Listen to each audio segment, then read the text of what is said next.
Вітаю всіх на каналі FF. Слава Україні!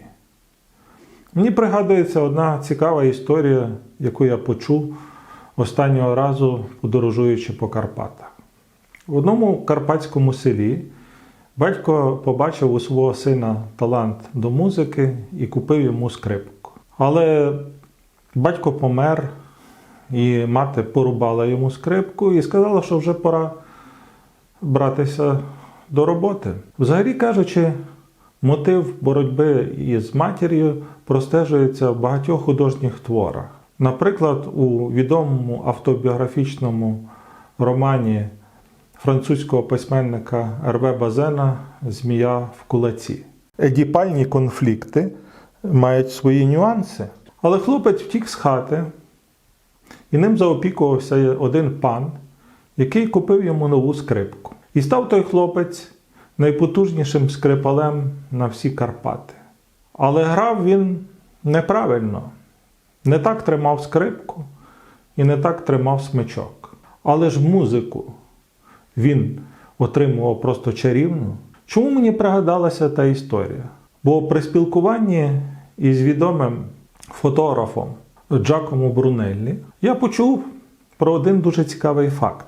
Виявляється, увесь свій альбом «Eternal London» він зняв на стару японську камеру під 35-мм плівку Міранда. Та камера, взагалі кажучи, родом із 60-х років. І отримав він її від свого батька. Ба більше, виявляється, всі свої фотографії він отримує тільки за допомогою цієї камери. Потрясаючий факт. Але повернемося до нашого альбому. Побачив в інтернеті фото на обкладинці. Почитав відгуки від захоплених до негативних і загорівся придбати цей альбом. Замовив до початку війни, а прийшов він до мене аж за 3 місяці. Отримав від нього масу задоволення і хочу поділитися з вами. Автор дуже лаконічний, як і в житті, як мені видалось. Ніяких передмов і післямов. Ні слова про автора і історію створення фото. Лише фотографії. У мене друге видання 2016 року. Отже, перше видання 2014 року було швидко розпродано. Про що ж альбом? Та про вічний Лондон. А з чого він сконструйований? Трохи собак, один лебідь, один кінь, дрібка голубів, трохи силуетів перехожих, трохи їх згорблених спин, трохи ніг, трохи волосся. Спина Черчилля. Ну і розмита, але впізнавана архітектура на задньому плані, або її такі ж розмиті контури на мокрих плитах бруківки. Оце і усе? Так, формально усе. 31 фото. То в чому ж вічність Лондона від Джакомо Брунеллі? У його вічній атмосфері. Власне, у цих розмитих, темних фотографіях живе дух міст. Це загадкове місто, яке повне чарів, у якому живуть магли і чарівники. Ось, до речі, поспішає Гаррі Поттер. Там ще живуть духи і привиди. Ось Черчилль, а ось у темряві чути важкі кроки римських легіонерів. Ось привид Анни Болейн несе в руках її витончену голівку. Яскравих особистостей не злічити. І серед них тихо пересувається Джакомо Брунеллі зі старим батьківським фотоапаратом, фіксуючи розмиті контури і тіні, а також, що суттєво, те, що за ними ховається, фіксуючи атмосферу. Бо все навкруги реальне і нереальне водночас. Італієць, що полюбив дух цього міста, як він сам мені сказав, і зумів зловити його атмосферу на 35-мм плівку. Зерно, розмитість, темна тональність, масивні чорні рамки, що отримують зображення, що колихається і рухається, як чаклунські фотографії в Гаррі Поттері. А також своєрідний авторський ручний друк. Критики знаходять в цих фотографіях style of film noir. Але я не бачу атмосфери песимізму і напруги, як і автор, у якого я про це спеціально перепитував. Є лише атмосфера чарів.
кінці альбому рядки поезії. Їдемо куди хочемо, відпочиваємо де хочемо. Вічний Лондон переслідує нас досі. Томас Мур. Це про вічність і любов. І як вишенька на торті. Остання фотографія. Автор побачив чудове світло в районі Біг-Бена. Почав фотографувати. Перед ним сів голуб. І відразу полетів, коли він натиснув на спуск затвора. Леткий час і розмита вічність міста. Бог любить талановитих.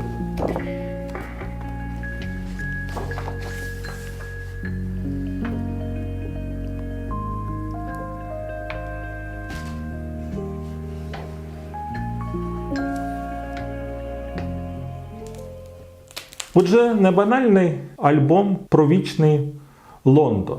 Пригадується також вічний Рим і Італія, звідки родом автор. Серйозний автор, про якого ви багато можете знайти в інтернеті.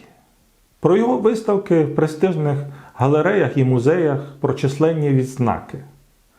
Ніяких ігор у ФІАП, шановні українські фотографи і фотографині.